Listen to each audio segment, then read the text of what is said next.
3차 C는 들어가면 되고요. 슬라이드 쇼 켜고 아까 이전 시간에 했던 워드 클라우드가 혼자 하니까 잘 돼요. 그러니까 여러 명이 들어가면은 이게 중무 같아요. 그 강인공지능에 대한 설명을 쭉 보자면 긁어서 여기 넣었더니 인간의 의식이 있는 뭐 이거 그게 바로 그 강인공지능의 정의 중에 하나거든요. 그러니까 그 정확하게 또 그 의미를 찾아내는데 활용할 수 있다라는 것을 확인할 수 있습니다. 한번 다른 용도로도 한번 활용해서 실험을 해보시기 바랍니다. 자, 이번에는 그 빅데이터와 인공지능 얘기를 한번 해보도록 하겠습니다. 여러분들 데이터 얘기를 아까 했는데 데이터는 당연히 그 인공지능에 필요한 그 자료들을 데이터라고 이제 생각을 한 건데 학습 자료들. 사실은 그 인공지능이라는 용어가 유행하기 전에 사실은 더 빅데이터란 말이 더 한때 유행을 했었어요. 유행이라기보다는 사람들이 관심을 많이 갖고 이제 빅데이터 시대다, 빅데이터 시대다 뭐 얘기를 많이 했죠. 그래서 도대체 뭘 빅데이터라고 하나? 그러니까 뭐 단어 자체가 어렵진 않아요. 그죠? 데이터는 데이터인데 큰 빅 말 그대로 큰 데이터를 빅데이터라고 하겠지라는 거죠. 근데 굳이 이거를 용어로 만들어서 이렇게 사용하고 도대체 무엇을 지칭하는 건지 의미를 좀 알 필요가 있습니다. 특별한 그 용도와 활용 가능성이 굉장히 많기 때문에 이런 빅데이터라는 분야가 있고 그 데이터 분석가 뭐 이런 식으로 해가지고 아예 직종도 생기고 있는 그런 상황인데요. 이 빅데이터의 정의하고 출현 배경을 한번 살펴볼 필요가 있겠습니다. 빅데이터란 디지털 환경에서 생성되는 데이터로 그 규모가 아주 방대하고 말 그대로 데이터가 많은 거예요. 그죠? 규모가 방대하고 또 생성 주기도 짧은 그래서 형태에 있어서도 수치뿐만 아니라 문자, 영상 데이터를 포함하는 대규모 데이터를 빅데이터라고 정의할 수가 있습니다. 그리고 이 빅데이터를 가지고서 우리가 뭘 할 수 있냐면 이 빅데이터를 분석하면 현대사회의 다양한 문제 또는 현상 등을 읽어서 예측할 수 있는 그러니까 우리의 상황을 좀 더 그 제대로 인식할 수 있는 그런 데 도움을 주는 그러한 자료를 빅데이터라고 볼 수 있습니다. 이게 각각 그 산업계와 학계와 기술 발전이 기여한 바가 크거든요. 빅데이터가 출현하게 된 계기 중에 첫 번째 산업계 같은 경우에는요. 고객의 데이터가 축적돼서 말하자면 빅데이터가 만들어지고 있다고 보시면 됩니다.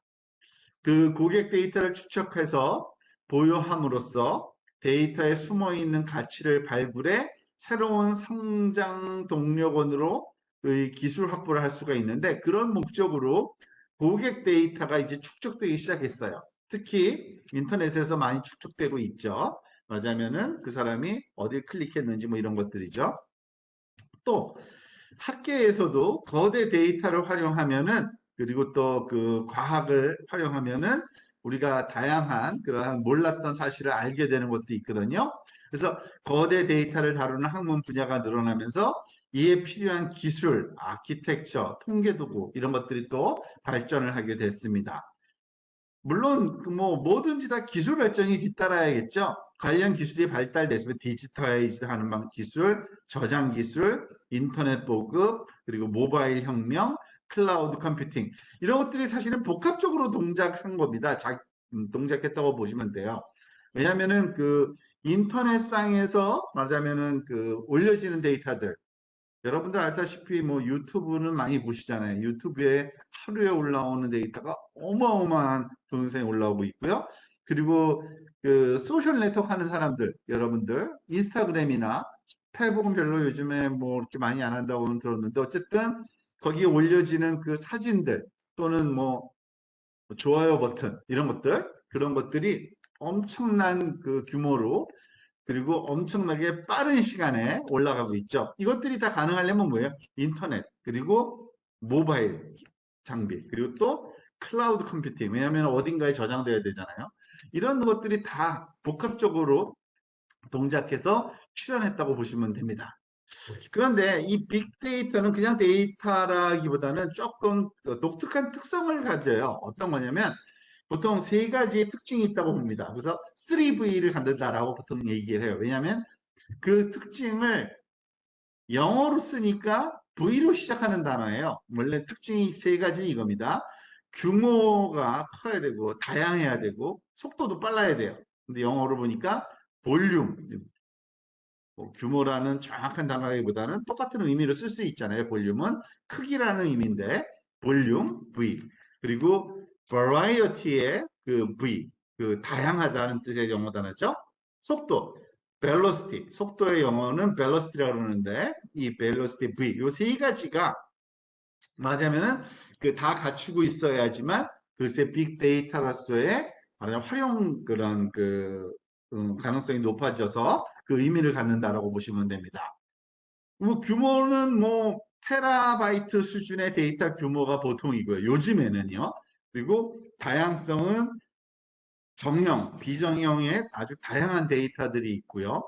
그리고 속도는 적시성 있는 분석이 필요한 실시간 데이터들, 그런 것들이 더 빅데이터에 말하자면 범주에 들어간다고 보시면 됩니다. 즉, 바로 말하자면 분석이 해야지만 그 분석이 의미를 갖는 그런 데이터들 또는 그 응용이라고도 볼 수 있습니다. 하나씩 살펴봅시다. 용량은 어느 정도 크냐? 보통 그 빅데이터는요, 통상적으로 데이터의 수집 관리, 그 처리에서 소프트웨어의 수용 한계를 넘어서는 크기의 데이터. 그러니까 우리가 뭐 여기서 뭐 다양한 그런 그 장비를 접근할 수 있지만 일반적으로 자기 컴퓨터라고 생각하시면 되고요. 그 컴퓨터가 감당하기 힘든 정도의 크기. 보통 그거를 빅데이터라고 얘기를 해요. 근데 그게 보통 테라바이트 단위라고 보시면 맞습니다. 왜냐하면 뭐 이 그 용어는 뭐 알 필요가 있을 것 같아요. 여러분들 그 10의 3승을 킬로, 거의 바이트 단위로 하니까 킬로바이트는 그 10의 3승 바이트고요. 거기에 또 10의 3승배를 1000배 늘어난 게 메가바이트고, 그리고 거기에 또 3승을 더한 게 10의 3승을 더한 게 1000배가 기가바이트고요. 한때 뭐 기가바이트 정도도 굉장히 뭐 이거 아주 옛날이죠, 사실. 근데 어쨌든 기가바이트 정도면 영화 한 편 정도 들어가고 뭐 이러잖아요. 근데 요즘에는 보통 테라바이트, 그거에 또 1000배, 테라바이트 정도 크기가 보통 일반 컴퓨터 크기에 많이 사용돼요. 뭐 작게는 512도 쓰긴 쓰지만, 근데 어쨌든 뭐 하드디스크가 워낙 싸져가지고요. 요즘에 한 테라바이트 정도는 다 그 PC에도 막 쓰고 있습니다. 근데 어쨌든 그 테라바이트 정도면 PC 전체인데 거기에 크기를 데이터가 그 정도 크기면은 그거 갖고 뭐 할 수가 없겠죠. 뭘까요? 클라우드에 얹지 않고서는 좀 그런데 어쨌든 이미 그 테라바이트 단위가 보통 많이 사용된다고 보시면 되고요. 요즘에는 그것의 또 1000배가 페타바이트예요. 페타. 그리고 요 용어 정도는 알고 있으면 좋겠죠. 그거의 1000배는 엑사, 그 다음에 제타, 요타까지 가고, 그리고 뭐 잘 알고 있는 용어일 수도 있어요. 구골. 구골이에요. 구글이 아니라. 그 스토리 아시죠, 여러분들? 원래 구글 회사에서 만들 때 10의 백승이라는 요 단어가 구골을 사전을 찾은 거예요. 이걸로 회사 이름 만들어야지 썼는데 누군가가 오타로 잘못 쳐가지고 구글로 바뀌었어요. 근데 발음하기 훨씬 편한 것 같아서 그냥 그거 쓰자. 그래가지고 회사 이름이 구글 이렇게 된 거고 원래 처음에 창업자들이 만들고 싶었던 이름은 구글이에요. 10의 백승, 10의 백승. 얘가 구글입니다. 근데 어쨌든 지금 그 빅데이터는 데이터의 그 크기가 테라바이트 이상 정도 되는 것들을 보통 빅데이터라고 하고 있구나. 그런데 그거는 그냥 그렇다는 거지. 반드시 그렇게 커야 된다는 것도 아니에요. 기술을 사용하기에 적당한 게 그런 것은 얘기고요. 다양성. 당연히 우리가 데이터의 종류 설명할 때 정형 데이터가 한 데이터 20% 정도고 비정형이 한 80% 된다고 그랬는데, 그러니까 테이블처럼 그 표에 고정된 표 형태로 보통 우리가 엑셀의 그 자료를 엑셀 그 파일을 스프레드시트라고 그러는데 이렇게 쭉 펼쳐놓은 그러한 표인데 그런 형식은 다 정형이라 그랬죠. 아까 우리가 그 뭐죠? 코답에서 말하자면 살펴봤던 말하자면은 그 라이프 익스펙턴시라든지 어느 도시에 살고 있는 사람들의 뭐 비만도라든지 뭐 이런 거 그게 다 스프레드시 형태의 정형 데이터였고요. 그리고 그 티처블 머신에서 사진 찍어서 한번 우리가 실험해 본 데이터들, 비정형 데이터들 이런 것들만 있는 게 아니라 반정형 데이터라는 것도 있어요. 심지어는 뭐냐면 사실 인터넷상에서 여러분들 어떤 사이트를 들어가면 그 사이트에 존재하는 거기 그 문서들이 있잖아요. 그런 것들은 정형은 아니에요. 그렇다고 또 비정형도 아니에요. 약간 애매해요. 그래서 그런 것들을 반정형 데이터라고 불러요. 왜냐하면 어떤 그 포맷을 따르긴 따라요. XML로 되어 있든가, HTML로 되어 있든가, JSON으로 되어 있든가, 이런 그 문자 또는 숫자들이 일정한 포맷은 있는데 굉장히 프리한 포맷이에요. 딱딱한 포맷이 아니라. 왜냐면 여러분 문서 보면은 문서 정리된 방법이 다 다르잖아요. 사람마다. 그죠? 그런 그 의미에서 보통 반정형 데이터라고 하거든요. 그러니까 이런 다양한 데이터들을 다 포함해서 빅데이터는 이러한 그 다양한 그 포맷의 데이터를 포함한 그러한 자료들을 다루게 되는 그런 응용입니다. 속도. 속도는 뭐 생성 속도가 빠르다는 겁니다. 생성 속도가 워낙 빠르 거예요. 유튜브, 인스타그램으로고 데이터의 수집, 저장, 분석, 심지어는 분석하고 그것에 대한 결과를 제공하는 것도 실시간으로 되는 경우가 많습니다. 그러니까 여러분 알다시피 뭐 뭐죠? 이 검색어 1위 됐다 무슨 뭐 그러는 거 그래서 인기가 제일 좋은 무슨 뭐 요즘에 뜨는 음악 뭐 이런 것들 그게 다 말하자면은 빅데이터 분석인 겁니다. 실시간으로 올라온 검색 자료의 통계치로 해가지고서 어떤 그 응용된 그런 사례죠. 그런 것들을 우리가 빅데이터를 통해서 얻었다라고 하는 거고, 그런 의미에서 이 속도도, 그 처리 속도도 꽤 중요한 그러한 그 특징으로 우리가 생각할 수가 있습니다. 사실은 근데 원래 3V라고 했잖아요. 3V. 근데 거기서 좀 나가서 4V라고도 부르는 그 경향이 있어요. 요즘의 트렌드는요. 왜 그러냐면 이 다양성과 속도와 규모 당연한 거고요. 그렇지만 또 하나 가치가 또 있어야 된다. 분석해서 얻어지는 그 정보가 가치가 있어야 되기 때문에 그래서 4V가 사실은 빅데이터의 특징이다라고도 얘기합니다. 그러니까 value라는 또 V예요. 그냥 우연의 일치인지 아니면은 이렇게 짜맞춘 것 같긴 한데 약간 그래서 어쨌든 그 가치가 추가돼서 가치도 가져야지만 빅데이터의 말하자면은 그 특징이 하나로 우리가 치부할 수 있기 때문에 이렇게 호브이다라고 보시면 됩니다. 이 빅데이터하고 인공지능의 관계, 사실은 아주 직접적이라기보다는 약간 좀 연관성은 있는데, 완전 그 직접적인 건 아니지만, 그 연관성은 있습니다. 그래서 그거는 인공지능 배울 때 다시 한번 좀 따져보겠지만, 보통 이런 그 과정에서 말하자면은 그 빅데이터가 영향을 주고 있다고 보시면 되고요. 한번 여기 써 있는 대로 요 설명과 여기 그림이 의미하는 게 뭔지를 한번 설명을 좀 드리도록 하겠습니다. 그 디지털 혁명 이후에 급속한 디지털화와 소셜 미디어의 등장으로 데이터가 뭐라고 썼는데 급속한 뭐가 빠진 것 같은데요. 그죠? 데이터 등장으로 데이터가 급속히 증가했다는 얘기고요. 그리고 특히 그 모바일 기기, 센서가 내장된 IoT 등이 그런 역할을 많이 합니다. 여러분들 뭐 사람들마다 요즘엔 디지털 뭐죠? 스마트워치도 많이 차잖아요. 그죠? 스마트워치 같은 경우에는 사실은 거기에 IoT 장비 중에 하나이기 때문에 거기에 생체 정보나 이런 것들을 다 기록해 가지고서 그거를 활용을 할 수 있게 만들어 주죠. 그래서 그런 것들이 그 빅데이터, 데이터를 모아주는데 아주 역할을 많이 하고요. 또한 비정형적인 데이터가 증가하고 있습니다. 그러니까 정리되지 않았지만 어쨌든 의미를 가질 수 있는 그런 데이터들 증가. 그래서 이것들을 활용한 인공지능의 기술들도 또 나왔기 때문에 우리가 아직은 안 배웠지만 기계학습이나 이제 내일부터 배워볼 건데 딥러닝에서는 이러한 데이터들을 활용할 수 있는 능력이 있기 때문에 그것들과 함께 이 빅데이터하고 그 인공지능 시대가 함께 약간 발전하고 있다라고 보시면 됩니다. 지금 보면은요, 이 과정이 이런 식으로 진행된다고 보시면 됩니다. 일단은 그 1번 데이터 수집이 일어나야 되고요. 근데 이 데이터 수집은 데이터 수집 장치가 너무나도 많아요. 보통 인터넷 오브 에브리띵이라고 여긴 표현했는데 보통 우리가 IoT라는 거 너무 많이 들었죠? 인터넷 오브 띵, 그러니까 어떤 그 기계 장치에 내장되어 있는 그리고 그것이 또 인터넷에 연결되어 있는 이게 자동차가 될 수도 있고요. 여러분들 스마트워치가 될 수도 있고요. 사실은 핸드폰이 대표적인 거죠. 핸드폰도 IoT 장비인 겁니다. 인터넷으로 연결되어 있고 여러분의 핸드폰 사용 정보가 다 말하자면 기록되고 전송이 되고 있죠.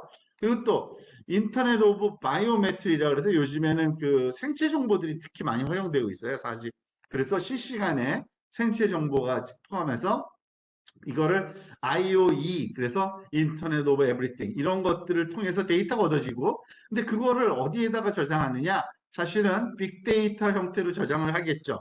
그게 바로 말하자면 보통 클라우드에 많이 저장을 해 놓습니다. 그러니까 여러분들 구글 그 드라이브나 아니면은 뭐죠? 애플 그 드라이브나 뭐 이런 데 또는 마이크로소프트도 애주어인가 그런 거 아마존도 있고요. 대형 그 IT 기업들이 그런 클라우드 서비스를 많이 하고 있는데 이 데이터들이 올라가고 그 데이터를 활용해서 가치 창출을 하는 거는 그런 엔진들, 인공지능 그 기술들이 필요한 겁니다. 그래서 어떠한 그 예측과 또는 어떠한 맞춤형 그러한 그 정보를 제공해 줄 수가 있는 겁니다. 아마 여러분들 경험하고 있을지 모르겠는데 꼼짝하고 가만히 앉아 있으면 스마트워치 같은 경우에는 삐삐거리면서 좀 일어날 시간 됐습니다라는 등 또는 뭐 걷는 거 기록하기 시작할까요? 뭐 여러 가지 묻고 뭐 말하자면 그런 일을 하죠. 근데 그걸 가지고서 또 이 최적화 4번 이 IoT 장비도 말하자면 소프트웨어도 제대로 동작하도록 만들어주는 이런 그 상관관계가 계속 이렇게 이루어져서 우리한테 그 삶의 퀄리티를 높이는 거죠. 어떻게 보면요. 가치를 창출하고 있다라고 보시면 됩니다. 빅데이터의 처리 과정을 가만히 보면요. 수집, 구축, 분석, 활용 이런 과정을 거치는데 이 각각의 과정 단계가 말하자면 우리 4V의 그 V 하나하나에 해당됩니다. 수집 같은 경우에는 다양한 방법으로 수집한다고 보시면 되고요. 데이터를 정형 데이터는 데이터베이스로부터 비정형 데이터는 뭐 SNS 자료나 뉴스나 음성 영상들 이런 자료들을 다양하게 수집하는 거고요.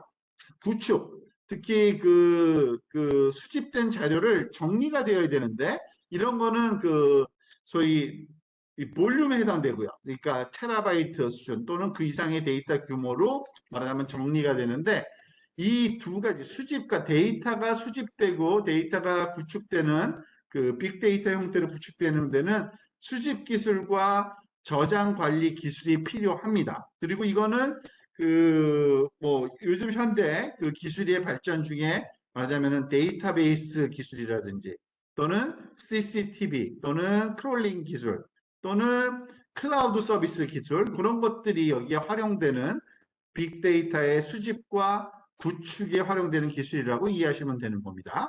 자, 그리고 그걸 가지고서 뭔가를 해야 되잖아요. 그래서 분석과 활용인데 사실 분석에서는 여기서는 그 약간 좀 두드려 맞춘 것 같아요. 벨로시티가 여기에 해당된다는데 분석의 속도도 중요하긴 하지만 더 의미는 정확성, 말하자면 정확한 값을 유치하는 거죠. 그때 머신러닝 기술 또는 딥러닝 기술이 여기에 활용된다고 보시면 되고요. 가치는 시각화 또는 뭐 표현, 활용하는 기술인데 분석 기술과 시각화 기술 여기에 그 필요로 하는 다양한 기술들이 당연히 있겠죠. 예측 방식 기술, 추론 방식 기술, 결국엔 새로운 가치를 창출하는데 이런 기술들이 활용된다라고 보시면 되는 겁니다. 그러니까 처리 과정과 에서의 필요한 그 소위 V 그 요소들이 여기 다양성과 규모와 속도와 가치가 각각 그 단계별로 그 의미를 갖게 되는 것을 알 수 있습니다. 그래서 사실은 요즘에는 그 데이터 사이언스 또는 데이터 사이언티스트라는 분야가 생겼는데요. 이 그 데이터 사이언스라고 하는 거는 저기 정의를 한번 정리된 걸 한번 먼저 읽어볼까요? 다양한 형태와 종류의 데이터로부터 가치를 갖는 정보를 추출하고 통찰력을 통해서 의사결정의 기준이 되는 지식을 창출해서 문제 해결하는 과정 또는 이를 수행하는 데 필요한 기술, 방법, 그리고 방법론 등을 통칭해서 데이터 사이언스라고 한다. 기존의 그 통계학과 컴퓨터공학 그리고 경영학과 인문학과를 아우르는 융합학문이다라고 이렇게 해놨는데 그래서 지금 그 학교 그 대학에서도 이런 데이터 사이언스 관련된 그 전문 과정들이 좀 생기고 있고요. 특히 그 일반 그 컴퍼니들 회사에서는 그 데이터 분석가라는 말하자면은 그 전문 말하자면 분야 직종들이 많이 지금 생기고 뽑고 있습니다. 그러니까 빅데이터를 가지고서 어떤 가치를 창출할 수 있어야 되는 그런 인력이 필요한 거죠, 이제는요. 근데 굉장히 그러니까 융합적인 학문이에요. 사실은 그 통계적인 정보, 그 지식이 있어야 되고요. 그리고 그거를 사실은 컴퓨터로 또 많이 매니플레이션 하니까 컴퓨터 사이언스 기술도 좀 알아야 되고요. 그리고 그것에 활용될 수 있는 도메인에 대한 지식이 있어야 되기 때문에 경영학 또는 인문학 이런 쪽에 지식이 있으면은 이렇게 이런 데이터 사이언스라는 분야를 한번 생각해 보는 것도 바람직합니다. 여기 보면은 굉장히 복합적이라고 그랬죠. 그러니까 수학적인 배경, 그리고 컴퓨터 배경, 그리고 도메인 널리지. 그러니까 도메인이라는 거는 또 특정 경영학이든 인문학이든 특정한 분야를 얘기하는 거고요. 그것들이 겹쳐서 여기에 그 데이터 사이언스라는 이런 학문 분야가 만들어졌다라고 보시면 됩니다. 특히 여기 뭐 통계야 뭐 워낙 그 확률 및 통계 등등은 기초로 많이 배운다고 보시면 되고요. 그 컴퓨터 사이언스도 굉장히 많은 그 컴퓨팅 기술을 알아야 되는 건 아니고 사실은 그 DB에 관한 이해 정도 그리고 또 그 언어 같은 경우에는 R, SQL, 파이썬이라고 써 있는데 요즘에는 뭐 파이썬 정도만 알면 다 돼요. 사실은 파이썬으로 할 수 있는 게 워낙 많아져가지고 이 데이터 사이언스에도 팬다스라는 라이브러리만 잘 쓰면은 엄청나게 그 많은 알고리즘들이 다 소화가 가능합니다. 그래서 그 파이썬 정도만 알면은 이런 데이터 사이언스의 기본적인 말하자면 그 공학 기초는 쌓여졌다라고 보시면 된다고 준비하시면 되겠습니다. 그러니까 데이터 사이언스의 학문 분야는 그렇다고 쳤을 때 데이터 사이언티스트 그쪽 그 전문가들이 하는 일에 대해서 한번 조금 그 정리가 되어 있으니까 한번 살펴볼까요? 빅데이터에서 의미 있는 발견을 할 수 있는 전문가로서 데이터를 수집하고 정리하고 분석하고 가시화까지 할 수 있는 능력을 포함하고 있게 있는 그 인재가 데이터 사이언티스트라고 볼 수 있고요. 앞에서 얘기한 것처럼 수학 통계학 지식이 좀 필요하고요. 정보기술, 주로 파이썬이 기초적인 언어라고 보시면 됩니다. 그리고 해당 비즈니스에 대한 이해하고 전문성이 좀 필요합니다. 그러니까 그 세 가지가 맞아야 됩니다. 수학적인 배경, 그러니까 지식, 그리고 컴퓨팅 다룰 수 있는 능력, 그리고 해당 비즈니스의 말하자면 전문 지식, 그런 게 합하면은 이 데이터 사이언티스트로서의 역할을 충분히 할 수 있다고 보시면 되겠습니다. 그리고 굉장히 늘어나고 있어요, 요즘에. 거의 모든 그 비즈니스에서 그냥 뭐 주먹구구식으로 판단하지는 않겠죠, 이제는요. 데이터에 근거한 말하자면 전략을 짜거나 아니면은 계획을 짤 때 많이 필요한 그러한 기술들이 데이터 사이언스라고 할 수 있습니다. 몇 가지를 한번 실험을 또 한번 해봅시다. 물론 완벽한 빅데이터는 아니지만 빅데이터들이 이런 역할을 하고 이러한 그 응용으로 사용될 수 있다는 걸 알면 좋은데요. 지금 여기 구글에서 제공하는 구글 트렌드 서비스라는 걸 한번 실험해 봅시다. 구글 트렌드 서비스를 한번 클릭을 해볼까요? 그럼 trends.google.com이라는 사이트인데요. 결국에는 그 검색어 분석기입니다. 검색어 분석기. 전 세계 사용자들의 검색어 동향을 살펴볼 수 있는데 생각보다 여기는 뭐 늘 그렇듯이 구글은 완전히 심플하게 되어 있어요. 딱 입력하는 거 여기에 뭐죠? 검색어 입력 게 하나뿐이 없어요. 그래서 여기서 예를 들어서 내가 말하자면은 찾아보고 싶은 말하자면 상품 분야가 캠핑이라고 한번 해볼게요. 예를 들어서 캠핑이라고 한번 해볼까요? 캠핑이라는 그 분야에 대해서 한번 제가 그냥 엔터 쳐볼게요. 그랬더니 이렇게 나오네요. 캠핑이란 검색어가 대한민국에서, 그죠? 그리고 여기 지난 12개월 동안, 그리고 모든 카테고리, 여기서는 뭐, 그러니까 캠핑과 관련된 추가적인 카테고리가 좀 있네요. 모든 카테고리에서 웹 검색에서 지금 살펴본 겁니다. 그러면 사람들이 이 정도를 그러니까 우리나라 사람들이 이게 얼마만큼 인터벌일까요? 지금 여기서는 1월 30일부터 2월 5일, 그러니까 일주일 단위인가 봐요. 그죠? 2월 6일부터 10일, 6일부터 12, 그죠? 일주일 정도씩인 것 같아요. 6일에서 6일 정도, 6일 기준이네요. 13일에서 19일, 그죠? 또는 일주일이라고도 볼 수 있는데, 포함하면은, 이렇게 지금 보는데, 점점 그 관심을 보이는 게 계절마다 좀 다르다는 걸 알 수 있는 정보를 주네요. 근데 시각적으로 봤을 때 너무 뚜렷하지가 않아서, 이건 너무 짧게 본 게 아닐까? 좀 넓게 볼까요? 무슨 말이냐면, 지난 5년간 한번 봅시다. 자, 5년간 보니까 이제 트렌드가 더 보이기 시작하는 겁니다. 뭐예요?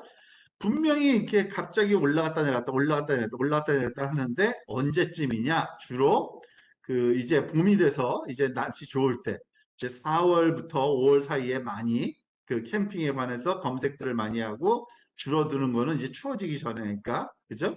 그때까지만 하는 거죠. 여기 보면은 근데 2018년도보다 2019년도에 캠핑에 관한 관심이 굉장히 늘었네요, 우리나라가. 아마 그때 많이 유행을 했었나 봐요. 저도 기억 잘 못하겠는데. 근데 어쨌든 꾸준히 늘고 있죠. 지금 또 보세요. 트렌드를 보세요. 이 2018년도부터 시작해서 점점점 이 관심도는 꾸준히 늘고 있다라는 거를 우리가 알 수 있고요. 뭐 그런 분석이 가능하다는 겁니다. 쉽게 얘기해서. 그리고 이 지역별로도 다 이렇게 분석이 가능하고요. 어느 동네에서 더 많이 검색을 했는지 경기도하고 강원도가 더 많이 했네요. 다른 데보다. 그리고 관련 주제, 요거는 추가적인 그런 뭐 살펴볼 수 있고요. 이거는 뭐 우리나라 자료고요. 이거 전 세계는 어떤가요? 전 세계는. 전 세계는 조금 다르지 않을까 싶은데. 지난 5년간 비슷하네요. 그죠? 예. 음, 유튜브 검색을 한번 볼까? 유튜브 검색은 유튜브의 관심도는 엄청나게 늘었군요, 지금. 점점 갈수록 유튜브를 통해서 사실 그거는 요즘 유행인 것 같아요, 트렌드. 그, 문서 자료보다는 그냥 유튜브 자료를 직접 찾는 경우가 좀 많더라고요, 진짜. 그래서 그런 식으로도 우리가 판단할 수 있고요. 대한민국 다시 한번 볼까요? 유튜브. 근데 이거는 뭐 별 차이가 없는 게 좀 이상해요. 이건 정확하게 모르겠어요. 얘네들이 어느 정도 정확하게 전 세계 자료를 주는지. 근데 변화가 별로 없어 보여요. 지금은. 자, 요거는 그냥 구글 트렌드 사이트 일종의 그러니까 검색어 기준의 빅데이터라고 보시면 되고요. 또 하나, 그 다음 페이지 한번 가보면 네이버에서도 제공하는 서비스가 있어요. 데이터랩 서비스라는 게 있는데 이것도 클릭 한번 해보세요. 이 친구는 좀 더 세분적인 거예요. 그러니까 우리나라 사이트답게 굉장히 아주 디테일한 그러한 면모를 좀 보여주는 게 있는데 이게 왜 이렇게 한쪽으로 몰렸을까요? 네이버 데이터랩이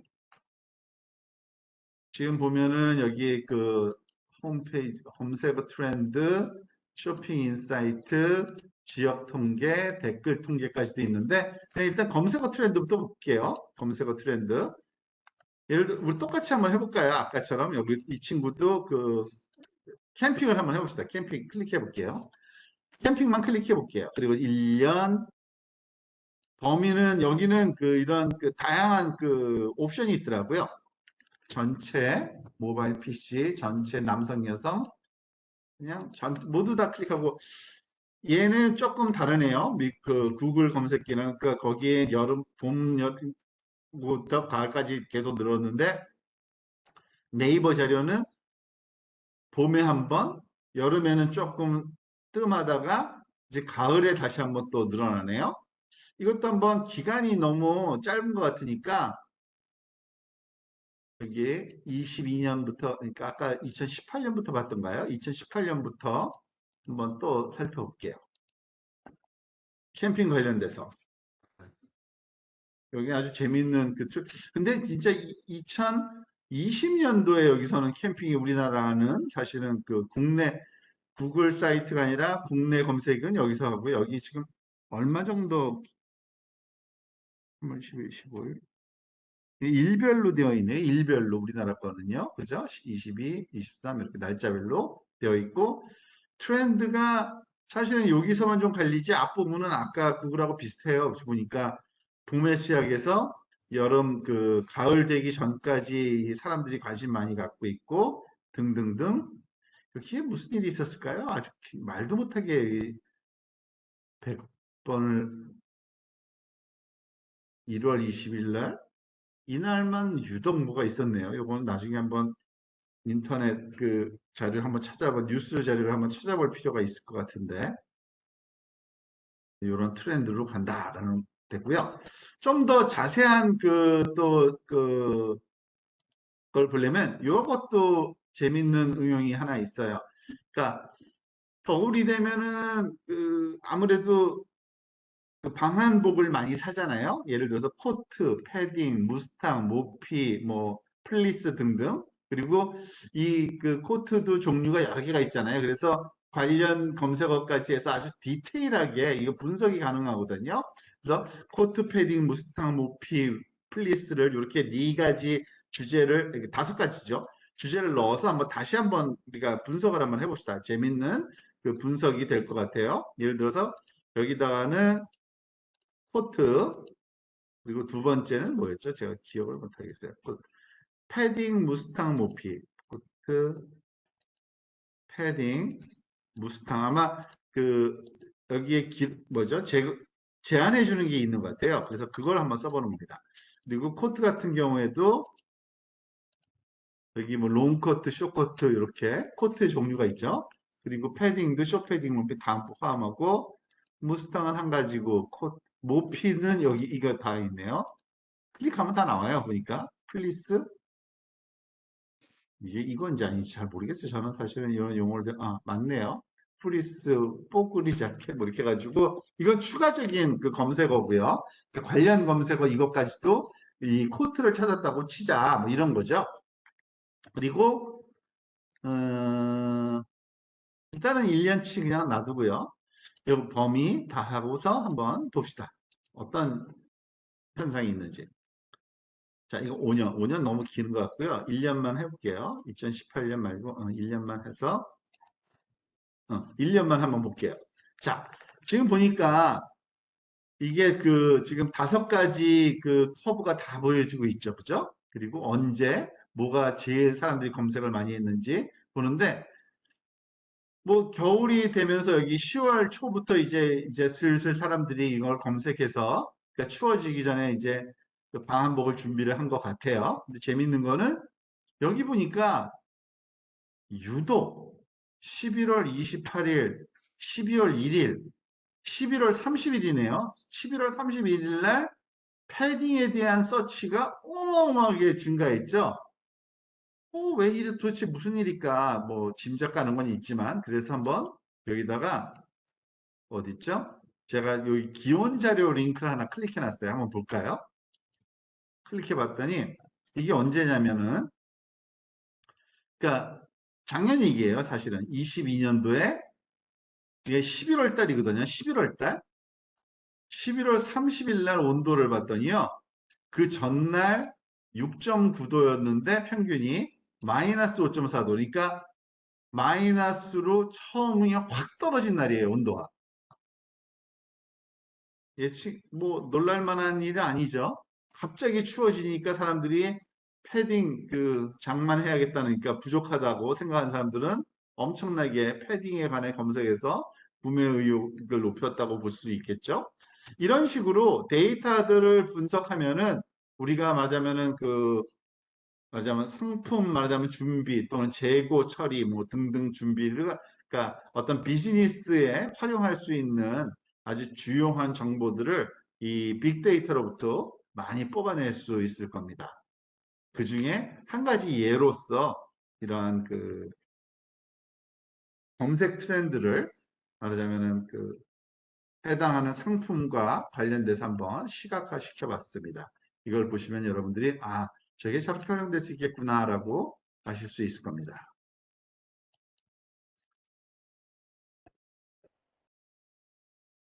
자, 이렇게 해서 오늘 그 세 가지 정도를 같이 공부해 봤다고 보시면 됩니다. 제일 처음에 인공지능 정의를 한번 살펴봤고요. 그리고 인공지능에 활용되는 많은 데이터들의 정의, 즉 정형 데이터와 비정형 데이터, 그리고 말하자면은 그 소위 정량적인 데이터와 정성적인 데이터 종류들을, 그리고 그걸 가지고 학습하는 것도 한번, 그리고 그 데이터를 디스플레이하는 방법도 한번 살펴봤고요.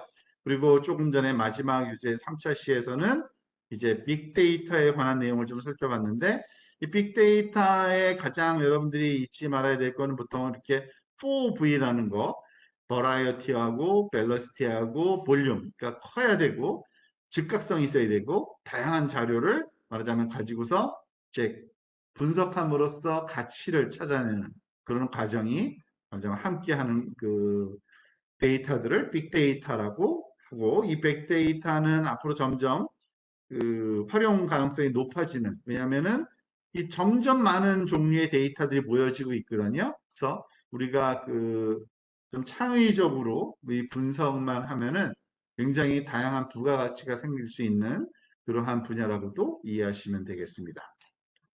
사실 이 과목은 그 첫 제목은 인공지능이지만 이제 인공지능으로 나아가기 전에 그 필요한 그러한 상황들을 오늘은 공부했다고 보시면 되고요. 이제 다음 그 차시부터는 이제 인공지능 기술에 대해서 이제 차근차근 또 공부해 보도록 하겠습니다. 혹시 오늘 그 살펴본 내용 중에 질문이 있으면 질문하시면 되겠습니다.